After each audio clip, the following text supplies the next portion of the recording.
Bien, vamos a continuar. Vamos a continuar con el desarrollo, así es, de nuestra clase. Sí, estamos listos entonces.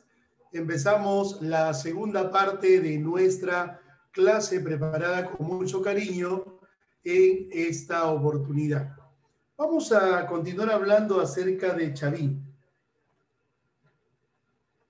Estábamos hablando acerca del obelisco Tello, descubierto por Julio César Tello, donde pues se resaltan figuras mágicas religiosas, te dije, representando los principales dioses de Chavín, la trilogía Chavín, el felino, el cóndor y la serpiente.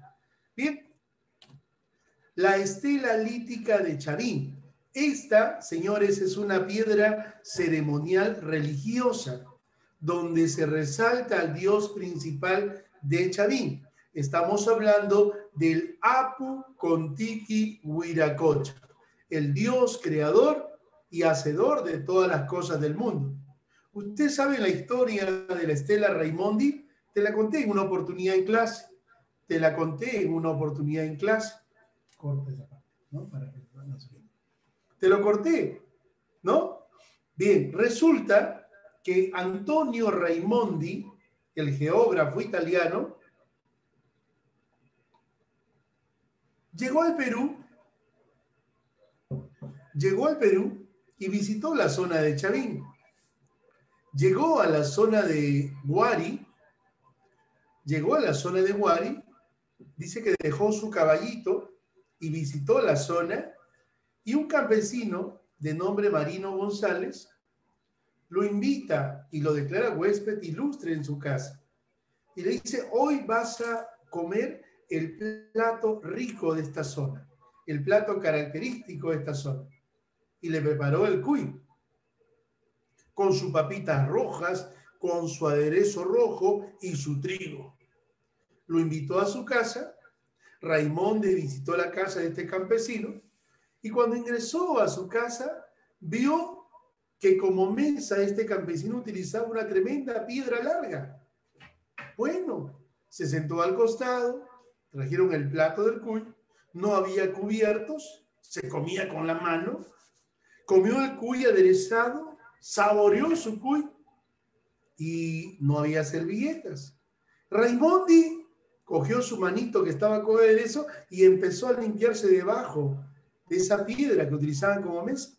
Y cuando de repente tocó y sintió altos y bajos relieves, se interesó por lo que había tocado. Y le dijo al campesino, ¿y esta piedra? Ah, me la encontré. El río la trajo y me la traje para utilizarla como mesa. ¿Podemos voltear esta piedra? Y la voltearon. Y se trataba nada más y nada menos, mi querido Leonardo Cagua, se trataba nada más y nada menos de la estela lítica de Chavín, una piedra ceremonial religiosa. Raimondi se quedó asombrado, le aplicó el carbono 14 y data 1200 años antes de Cristo y la bautiza con su propio apellido, la estela Raimondi. Raimondi la trajo a Lima y hoy esa estela pues se luce en el Museo de Historia y Antropología en Pueblo Libre. Una copia de esta estela la encontramos propiamente en Chavín. Tenemos ahí las cabezas clavas, que eran trofeos de guerra, se colocaban en los interiores y exteriores del templo para que nadie se atreva a ingresar a este, ocasionaban miedo, ¿sí? ¿No? Eran monolitos que representaban al puma o felino andino y que estaban colocadas como elementos decorativos en los muros exteriores y tanto interiores del templo de Chavín. Hoy en día solamente hay una sola cabeza puesta en el lugar original. Está en la parte posterior del templo. En cuanto a cerámica, ya te dije, como dijo Leonardo Cagua, fue monócroma. Utilizaron un solo color con la finalidad de darle el color parecido al de la piedra. Negro, gris, plomizo. Mire usted, la forma globular, redonda, un solo gollete, un solo pico. No como otras culturas que ya estudiaremos. Y la decoración estuvo basada en la presencia de felinos como el jaguar. En cuanto a metalurgia, ellos van a ser los primeros en trabajar el oro, pero un oro primitivo, extraído de la configuración geológica del territorio. Ya en sus etapas finales, vamos a ver que los chavinenses van a trabajar el cobre y van a trabajar la plata y algunas mezclas conocidas con el nombre de aleaciones. Y en cuanto a textilería, mire usted, trabajaron la lana de llama, ¿no? Donde representaron en sus tejidos al dios de las varas, donde resaltan numerosos colores, como el rojo, anaranjado, el marrón, ¿no? Verde, oliva y el azul. Dejamos de lado a Chavín y nos vamos a la gran cultura Paracas. Paracas tiene un significado, lluvia de arena, por la ubicación donde se encuentra. A los Paracas también se le conocieron con el nombre de los hombres de cabeza larga o los hombres de frente ancha. Dice que los Paracas, para diferenciarse o para diferenciar a un noble con un integrante del pueblo, desde pequeños le colocaban tablillas a los costados de la cabeza, lo vendaban, y así como el cuerpo se desarrolla, la cabeza también se desarrolla, y la cabeza se desarrollaba alargada, los hombres de cabeza larga. Ver a un hombre de cabeza larga era ver a un noble paraquense, y ver a una persona como la nuestra era ver a un integrante del pueblo. Es así como los Paracas, ¿no?, distinguieron a las distintas clases sociales. Fue descubierta en 1925, nada más y nada menos, por el padre de la arqueología peruana, Julio César Tello. Hablar de Paracas es hablar del primer horizonte o también horizonte temprano. ¿Cuándo se desarrolla Paracas? Paracas fue hija Leonardo Cagua. Paracas fue hija de Chavín. Paracas nace gracias a Chavín, con la misma nariz, con los mismos ojos, con la misma ceja, con rasgos similares a la de Chavín. ¿Hace cuánto tiempo? 700 años antes de Cristo hasta 400 años antes de Cristo. O sea que Paracas tuvo un desarrollo cultural ¿de cuántos años? De 300 años. Miren ustedes, de 300 años. Paracas tuvo un desarrollo cultural de 300 años en la historia. Y fue descubierta por Julio César Tello. Y más adelante estudiada por su asistente Toribio Mejía Césped. ¿Dónde se desarrolla Paracas, mi apreciado Leonardo Cagua? A 18 kilómetros de la actual ciudad de Pisco, en el departamento de Ica. Y su expansión va desde la bahía de Paracas, en el Chaco, hasta todo el departamento de Ica. ¿Cuáles fueron las características de Paracas? Características principales. Leonardo Cagua, dame lectura a esa parte. ¿Qué dice? A viva voz. La segunda, en antigüedad, después de Chavín, tenían una sociedad teocrática. Se cree que en su centro fue Tajahuana. Fue la cultura de madre de la costa peruana. Su idioma fue el puquina. Su dios fue Conj, dios del mar. Correcto. A esto tenemos que, anótale a Leonardo Cagua 2 puntos. A esto tenemos que agregar ¿qué cosa? Hablar de Paracas, mis apreciados estudiantes, es hablar de la mejor cultura que desarrolla en el arte textil. Los Paracas fueron los mejores textiles del Perú antiguo, Leonardo. Los Paracas fueron los mejores textiles del Perú antiguo. Ninguna cultura en el Perú ni en el mundo trabajó los tejidos tan maravillosos como estos, mira, ve. Impresionantes, esos tejidos de Paracas. Ninguna cultura en el mundo trabajó a la perfección como lo hizo Paracas. ¿Sabes cuáles fueron los materiales que utilizó Paracas en los tejidos? Fue cabellos humanos, hilos de oro y plata, pelos de murciélago, y utilizaron para darle color a sus tejidos nada más y nada menos que sustancias vegetales, entre ellas la cochinilla. Mire usted, impresionante. Los paracas conocieron la técnica de la perpetuidad en el color. Hoy en día uno se compra una prenda de vestir y a los 2 meses ya perdió su tonalidad de color. ¿Sí o no? Sí, señor.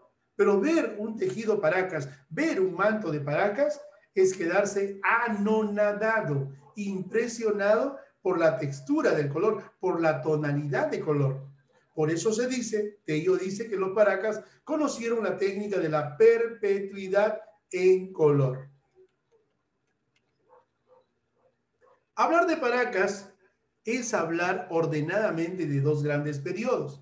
Un periodo conocido con el nombre de Paracas Caverna y un periodo conocido con el nombre de Paracas Necrópolis. El primer periodo abarcó de 700 años antes de Cristo hasta los 500 años antes de Cristo, o sea, 200 años aproximadamente. Esta se caracterizó por la construcción de una tumba en forma de una copa invertida o en forma de una garrafa con un fondo globular de 8 metros de profundidad, donde se colocaban, ¿qué cosa? Los cadáveres momificados en fardos funerarios. Impresionante, mira, al lado izquierdo Leonardo Cava. Y hablar de Paracas Necrópolis es hablar de 500 a 400 años antes de Cristo, o sea, 100 años de existencia. Un periodo en donde los entierros se hacían en fosas de forma rectangular, poco profundas. Y en el interior de estas se colocaban en forma ordenada 420 momias envueltas en fardos funerarios. ¿Por qué creen ustedes que los paracas se momificaban o los momificaban? ¿Por qué creen? Porque pensaban que después de la vida había, o después de la muerte había vida. ¿Me entienden? Por eso que lo enterraban también con sus utensilios, con sus herramientas, con todo lo que utilizó en vida, con todo lo que le hizo feliz y sentirse bien, lo enterraban a esos tipos. Los momificaban y lo enterraban. Una creencia al igual que el Egipto. Y ahí está el arte textil Paracas. Los Paracas fueron los mejores textiles del Perú antiguo. Sobresalieron notablemente en la textilería, usando materiales de alta calidad, como la lana de alpaca, vicuña, algodón, plumas, cabellos humanos y pelos de murciélago. No te olvides. Utilizaron para sus diseños dibujos geométricos y una hermosa combinación de colores. Rojo, azul, amarillo, negro, blanco, entre otros. Son mundialmente conocidos los mantos de Paracas. Impresionante. El mundo entero se queda anonadado de estos grandes tejidos de Paracas. Míralo. ¿Qué opinión tiene usted, Ángelo Muro? ¿Qué, profe? ¿Qué pasó? ¿Está correcto el título de ser los mejores textiles del Perú antiguo? Sí, profesor. Claro, muy bien, está correcto. Debido, miren ustedes, ese trabajo bellísimo y grandioso en los tejidos de Paracas. No solamente destacaron en textilería, sino también fueron los primeros médicos en el Perú. Trabajaron la medicina, no solamente con la momificación del cuerpo. Hicieron que el cuerpo, pues, no entre a su estado de putrefacción, que no se coman los gusanos, sino más bien, ¿qué cosa?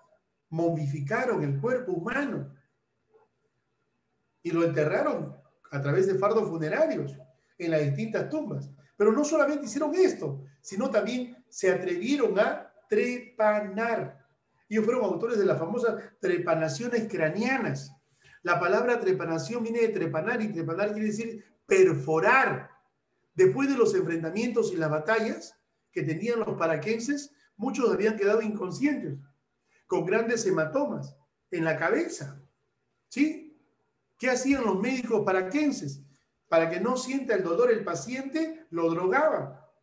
¿Lo drogaban con qué? Con marihuana, con hoja de coca, con chicha de jora fermentada. Y así no sienta el dolor el paciente. Y con un cuchillo llamado obsidiana, ¿qué cosa? Retiraban la parte dañada, cauterizaban con sustancias vegetales y luego lo colocaban tapillas.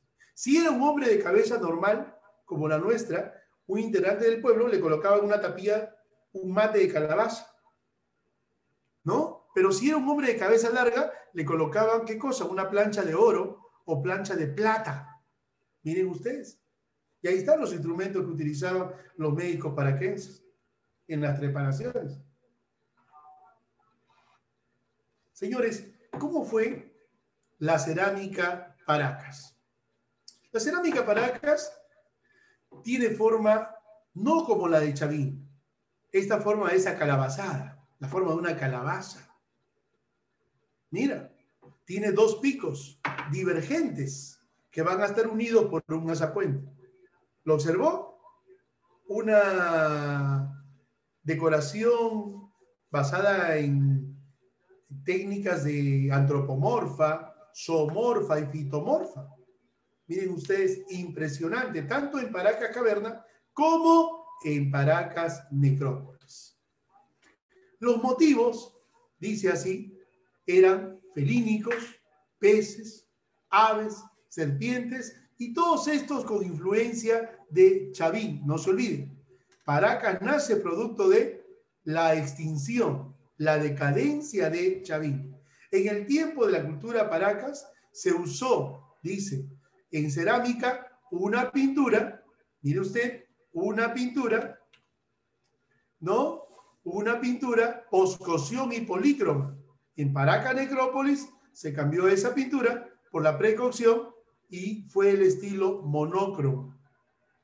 Mire usted, impresionante.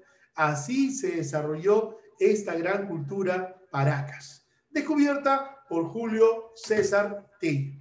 Y ahora hablemos acerca de la cultura Nazca, hermana de Paracas, contemporánea a Paracas. La gran cultura Nazca. Mire usted, ¿dónde se ubica la gran cultura Nazca? ¿Dónde se ubicó? En la provincia de Nazca, en los valles que conforman la cuenca del Río Grande, cerca a un río llamado Río Grande. ¿Y por qué se llama Río Grande? Porque a ese río van a parar las aguas de otros ríos y hacen que ese río se convierta en un río grande. ¿Correcto? De ahí el nombre de Río Grande.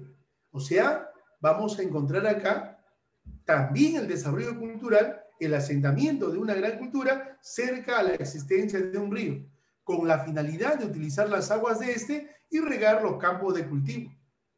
¿Dónde se ubica esta cultura? En el actual departamento de Ica, entre los valles de Nazca, Palpa, Ingenio y el mismo Ica. ¿Correcto? ¿Qué características resaltamos acá? Primeramente, su capital, construida a base de adobe, a la cual se le bautiza con el nombre de Cahuachi. Así se llamó la capital de la gran cultura nazca. Su economía estuvo basada en la agricultura y el comercio. No te olvides, ellos convierten el desierto en campos de cultivo. Dominaron el mar, al igual que los paraquenses, y con recursos ictiológicos del mar abonaron la tierra y la hicieron fértil, convirtiéndola en campos de cultivo. Una sociedad militarista, aristocrática y guerrera. Acá ya no encontramos a netamente sacerdotes, sino encontramos a sacerdotes guerreros. Su idioma fue el puquina. Su dios, el dios Voto, creador de todas las cosas del mundo. Fueron los más grandes ceramistas pictóricos de toda América. Sí, señor. Los Paracas fueron los mejores textiles del Perú antiguo. Y los Nazcas fueron los mejores ceramistas pictóricos del Perú antiguo. Y los Mochicas, tema de la próxima clase, fueron los mejores ceramistas escultóricos. Una cosa es pictóricos y otra cosa es escultórico. Pictórico viene de color, cromo. Y los Nazcas tuvieron horror al vacío. Lo pintaban todo. Utilizaron hasta 11, 12 tonalidades de color, menos el verde ni el azul. Una pregunta en la historia sin resolver. O sí, responder. Nazca, mi apreciado estudiante, José Carlos Rengifo, Nazca fue descubierta en 1901, nada más y nada menos por el pionero de la arqueología peruana. ¿De quién estamos hablando? José Carlos Rengifo. ¿A quién se le considera el pionero de la arqueología peruana? Te escucho.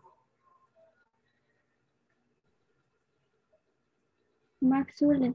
Max Ule. Muy bien, Triana. Anótale a Triana, por favor. 2 puntos más para el próximo año, cuando esté en quinto. 2 puntos más, Ojitar, en el primer mes, marzo. Efectivamente, como dice Leonor, Federico Max Ule está considerado como el pionero de la arqueología peruana. En la agricultura, la base de la economía nazquense fue la agricultura. Dice, por lo cual tuvieron que vencer las características geográficas de la región. La costa es terca, la costa es árida, la costa es seca, la costa es improductiva. Pero los nazquenses cambiaron todo ese concepto e hicieron que la tierra se convierta en próspera. ¿Cómo, profesor? Utilizando recursos del mar. Peces, moluscos, crustáceos, inclusive hasta excremento de aves guaneras. Con eso mezclaron la tierra y la tierra se convirtió, aunque usted no lo crea, en fértil. Mire usted, fértil. Por eso es que desarrollaron grandes cultivos como el maíz, como el frijol, como la calabaza, el ají, yuca, maní, lucma, pacay, algodón, entre otros. Impresionante. Los nazquenses desarrollaron también grandes obras de ingeniería hidráulica, como la creación de canales de regadío, como la creación de reservorios y acueductos. Trasladaron el agua del lugar de abundancia a un lugar que necesitaba la irrigación. Entonces, impresionante hablar de la gran cultura nazca. Sí, señor. Orfebrería. Trabajos en metales. Usaron el oro y la plata para distinguir a los integrantes de la nobleza. Hicieron máscaras, orejeras, mírame, narigueras y otros objetos rituales, ¿no? Para adornar, ¿qué cosa? Su escenario. Mire usted, estos objetos eran usados en todas las ceremonias y acontecimientos religiosos. Ahí está. Y en cuanto se refiere a textilería, mire usted, y quisieron imitar definitivamente a los paracas, pero quisieron imitarlo, no lo pudieron superar. Fue heredada porque es hermana de Paracas, ¿no? Pero no desarrollaron sus tejidos con la misma calidad que los Paracas habían hecho en otro escenario. Los nazcas utilizaron para la elaboración de sus tejidos la lana de todos los camélidos. Y si hablamos de camélidos, llamas, alpacas, vicuñas y guanacos. Ahí está, una cerámica maravillosa. Los mejores ceramistas pictóricos del Perú antiguo tuvieron horror al vacío, lo pintaban todo, utilizaron hasta 11 o 12 tonalidades de color y en sus dibujos resaltan figuras de animales como la araña, peces, colibrís, ¿no? Pelícanos, loros y zorros.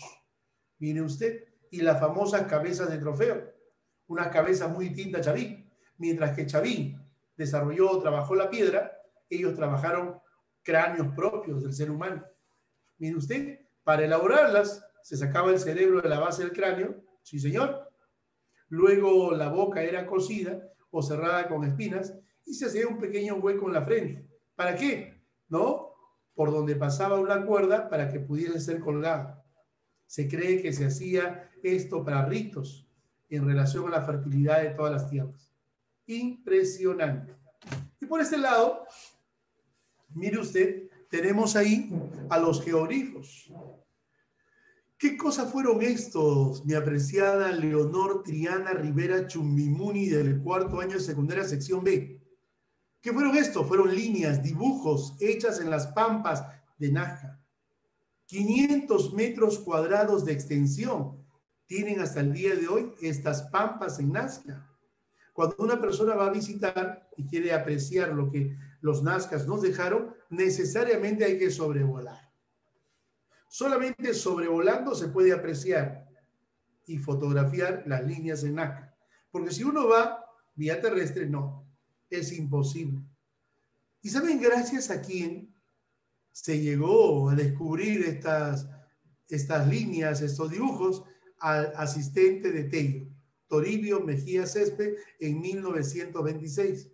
Y en 1939, un americano llamado Paul Kossoff sobrevoló por primera vez las líneas en Nazca. Y estando en la parte de arriba, le tomó las primeras fotografías. A partir de ahí, en todos los libros se hicieron públicas las fotos de estas líneas. Algunos pensaron que habían sido confeccionados por extraterrestres. Había muchas teorías. Pero al final se llegó a la conclusión, gracias a la doctora María Reich Newman, se llegó a la conclusión que fueron hechos por los mismos nazquenses y que se trataría nada más y nada menos de un calendario, un calendario agrícola, el cual determinaba los tiempos de siembra y los tiempos de cosecha. Señores, el pueblo nazca constituye una de las culturas más importantes del antiguo Perú. Su mayor aporte es el magnífico desarrollo tecnológico de la agricultura, lo cual le ha permitido enfrentar las dificultades del entorno, en el cual les tocó vivir clima seco, infértil. Por esa razón se puede afirmar que ellos fueron los primeros ingenieros de ingeniería hidráulica en el Perú. Impresionante. Convierten el desierto en campos de cultivo. Y ahí está. ¿Qué es esto? Esto lo conseguí gracias a Oscar Quincho. ¿Qué es esto?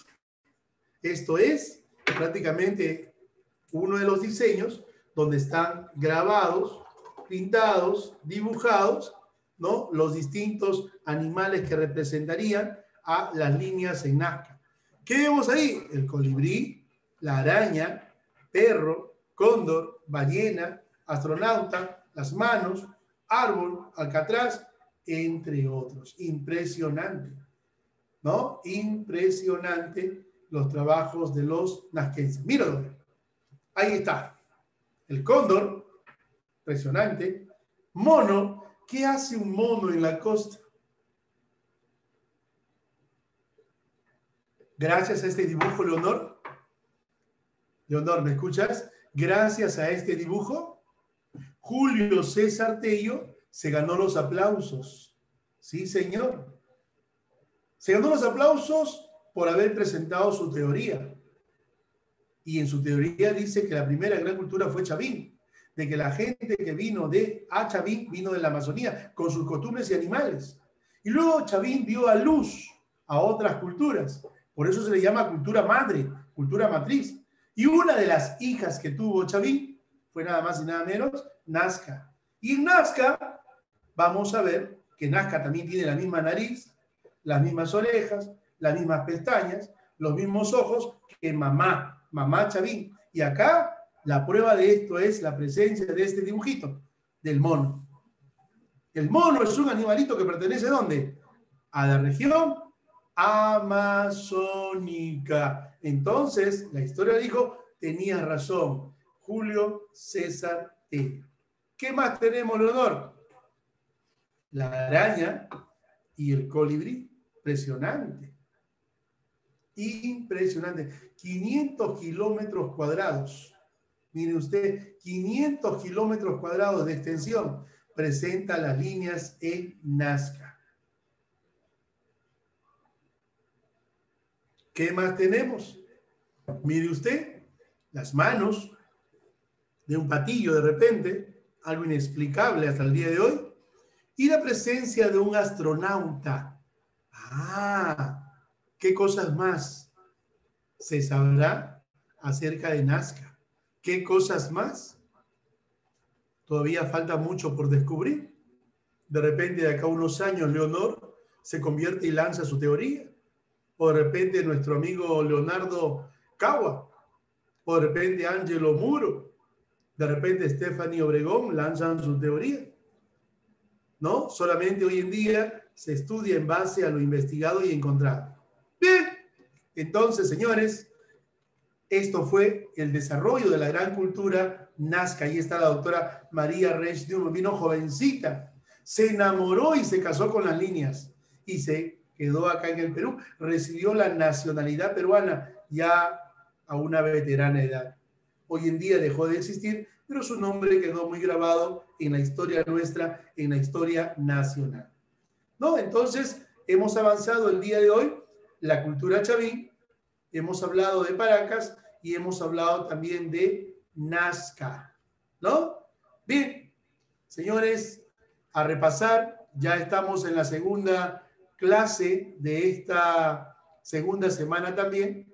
Ya a partir de la próxima semana estamos ingresando ya al desarrollo de algunas actividades que vamos a dejar. Gracias a cada uno de ustedes, mis apreciados estudiantes.